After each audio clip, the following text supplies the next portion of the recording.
My dear student, প্রিয় ছাত্রছাত্রীবৃন্দ, আজকে আমি যে বিষয়টা আলোচনা করতে চলেছি সেটা হচ্ছে ইউভি স্পেকট্রোস্কোপি। যখন আলোচনা করা হয় বিভিন্ন বইয়ে দেখবে হেডিংটা থাকে কখনো ইউভি ভিজিবল স্পেকট্রোস্কোপি এইভাবে, অথবা কখনো থাকে ইলেকট্রনিক স্পেকট্রোস্কোপি এইভাবে। ইলেকট্রনিক স্পেকট্রোস, এখানটা একটা এস হবে, হ্যাঁ, ইলেকট্রনিক স্পেকট্রোস্কোপি এইভাবে। এখন ঘটনাটা হচ্ছে যে ইউভি ভিজিবল স্পেকট্রোস্কোপিকে এখানেও ইউভির সঙ্গে ইউভি ভিজিবল এটা বলাই ভালো। ইউভি ভিজিবল স্পেকট্রোস্কোপিকে ইলেকট্রনিক স্পেকট্রোস্কোপি এটা কেন বলা হয়, হ্যাঁ, বা ইউভি ভিজিবল স্পেকট্রোস্কোপির আরও একটা নাম ইলেকট্রনিক স্পেকট্রোস্কোপি কেন, সেটা একটুখানি তোমাদের বোঝাচ্ছি। এবং এটাও পরীক্ষায় ডাইরেক্ট কোশ্চেন আসতে পারে, অথবা এইটাকে আমরা কোশ্চেনটা করতে গিয়ে কয়েকটা জিনিস শিখেও নেব, বুঝেও নেব যে ইউভি ভিজিবল রিজিয়ান কতটা এবং ইলেকট্রনিক এনার্জি লেভেলের ডিফারেন্স টাইপে কেমন, ইত্যাদি এই বিষয়গুলো আর কি। তো যাই হোক, আমরা গল্প করতে করতে কেমিস্ট্রি শিখছি।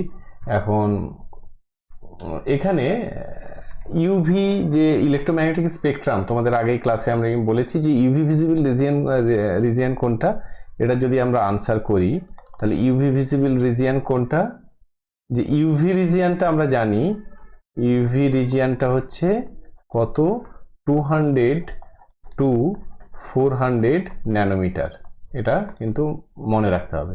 আর ভিজিবল রিজিয়ানটা, ভিজিবল রিজিয়ান যেটা, সেটা হচ্ছে কত, 400 ন্যানোমিটার থেকে শুরু করে 750 ন্যানোমিটার পর্যন্ত। এবার তোমাদের মনে রাখার সুবিধার্থে এইভাবে ব্যাপারটাকে ভাবতে পারো। দেখো, তোমরা পড়েছিলে যে ওই যে সূর্যের যে 7টা রং, মানে ভিজিবল রিজিয়ান তো সেটাই, যে ওই বাংলাতে পড়েছিলে যারা বেনিয়া সহকলা বা বেগানি সহকলা, বাংলাতে, ইংলিশে যারা পড়েছো ভিপজিওর, ভিপজিওর মানে ভায়োলেট থেকে শুরু হয়ে একদম লাস্ট যেটা অ্যালফাবেট সেটা হচ্ছে আর, মানে রেড। মানে এই যে 400 দিকটা হচ্ছে ভায়োলেট অংশটা, এবং একদম 750-এর দিকে সেই অংশটা হচ্ছে আর, মানে রেড অংশটা। অর্থাৎ ভায়োলেটের ওয়েভলেন্থটা কম, এটা দেখো 400 অ্যারাউন্ড, আর রেডের ওয়েভলেন্থটা কিন্তু বেশি। এবং তুমি রেডের পরেই মানে বুঝতে পারছো ভিজিবলের পরেই তখন যেটা ইনফ্রারেড রিজিয়ান সেটা কিন্তু শুরু হয়ে যায়। এবং ইনফ্রারেড কেন বলছি, মানে রেডেরও দেখো কম ওয়েভলেন্থ, ওই জন্য রেডেরও বেশি ওয়েভলেন্থ, বেশি ওয়েভলেন্থ মানে এনার্জিটা কম হবে, এবং সেই জন্য সেটা ইনফ্রারেড। আবার এইখানে দেখো 400 হচ্ছে, এটা যদি ভায়োলেট ধরি, 400 নিচে আপ টু 200 পর্যন্ত আলট্রা ভায়োলেট, অর্থাৎ ভায়োলেটের থেকেও কম ওয়েভলেন্থ, বুঝতে পেরেছো, আলট্রা ভায়োলেট রিজিয়ান। তাহলে এদের তোমাদের মনে রাখতে সুবিধা হবে যে 400 থেকে নিচের অংশটা হচ্ছে আলট্রা ভায়োলেট, কারণ 400 ইটসেলফ ইজ এ ভায়োলেট।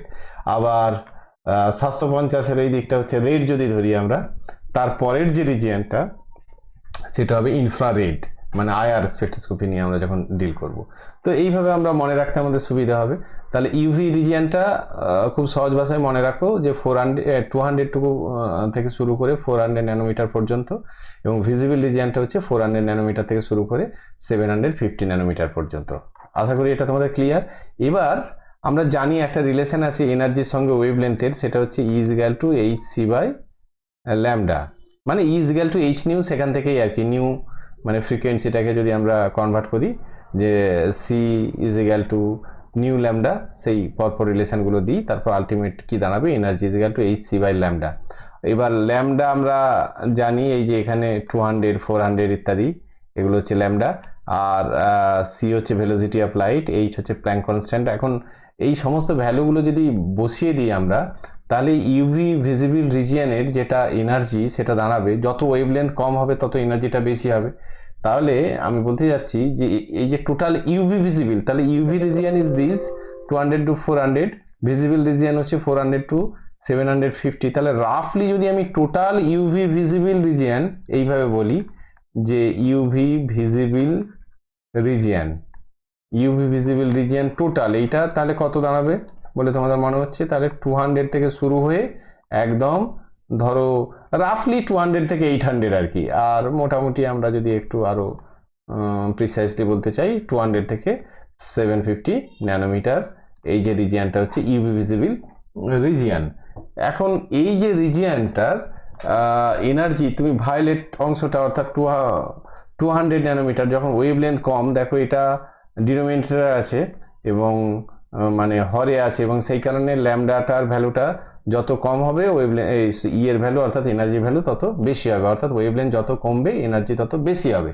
তাহলে আর এখানে 750 মানে ওয়েভলেন্থ বেশি এনার্জি কম, তাহলে এই যে ওয়েভলেন্থ রিজিয়ানটা এটা অ্যাকচুয়ালি কোন এনার্জি ভ্যালুটাকে করেসপন্ডস করে, তাহলে বলতে পারি দি এনার্জি ভ্যালু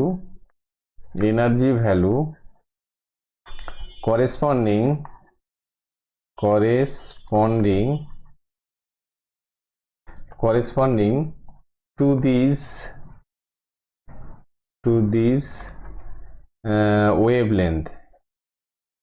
wavelengths আর কি plural, to these wavelengths।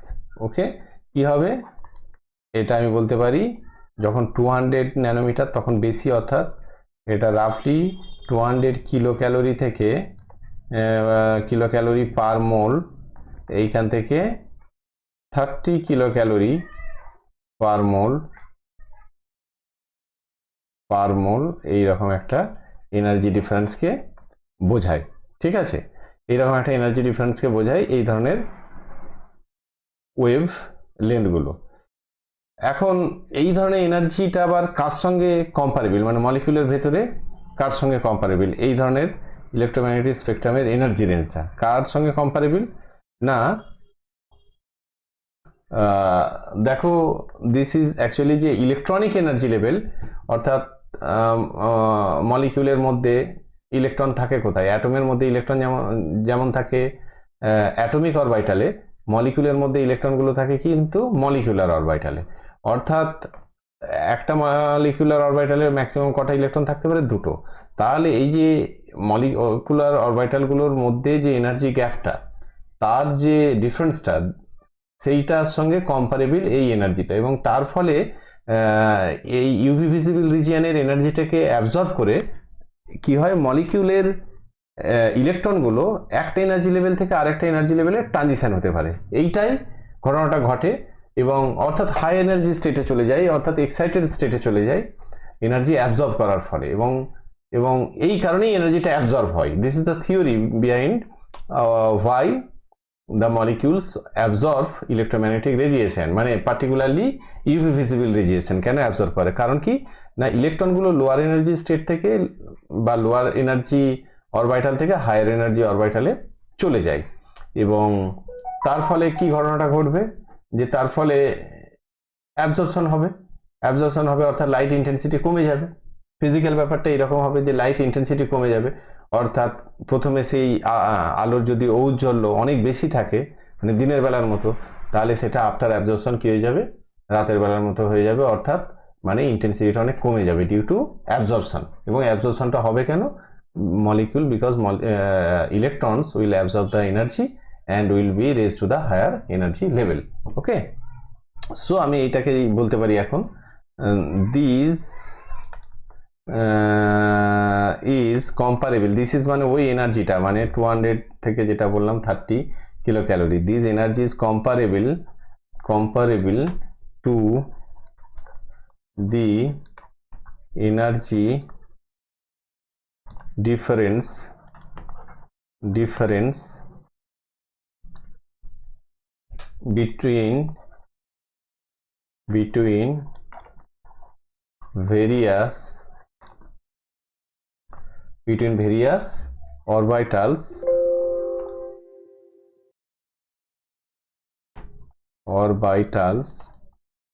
between various electronic orbital আর কি, বা অরবিটাল আগে লিখে দিয়েছি, তাহলে এইভাবে লিখি between the various orbitals in the electronic level, ঠিক আছে। these তাহলে thus what will happen না ইলেকট্রনিক ট্রানজিশন will occur আপন absorption of UV visible radiation. UV visible radiation absorb করে তাহলে ইলেকট্রনিক ট্রানজিশন হবে। দাস ইলেকট্রনিক ট্রানজিশন মানে বুঝতে পারছো এক জায়গা থেকে অন্য জায়গায় যাওয়াটাই হচ্ছে ট্রানজিশন। তাহলে ইলেকট্রনিক ট্রানজিশন মানে ইলেকট্রনের ট্রানজিশন হবে। Das electronic transition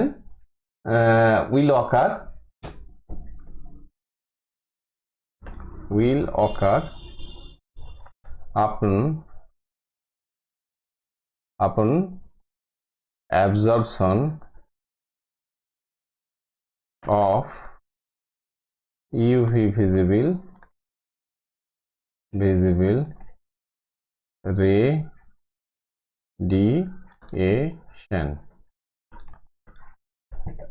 UV visible radiation absorb করে তাহলে কি হবে যে ইলেকট্রনিক ট্রানজিশন হবে। এবং সেই কারণেই আর কি this is the reason Das মানে বলতে পারি যে ইউভি ভিজিবল স্পেকট্রোস্কোপি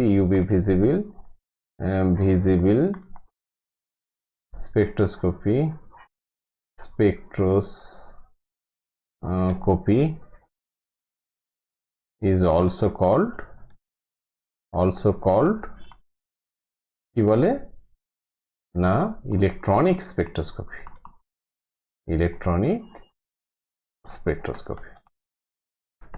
আশা করি ব্যাপারটা তোমরা বুঝতে পেরেছো। আজ এই পর্যন্তই থাক। পরের ক্লাসে আমরা থিওরি অফ ইলেকট্রনিক ট্রানজিশন নিয়ে আমরা আলোচনা করব যে কিভাবে ইলেকট্রনিক ট্রানজিশনগুলো অ্যাকচুয়ালি মলিকিউলের মধ্যে হয়। ওকে, তোমরা সবাই ভালো থেকো।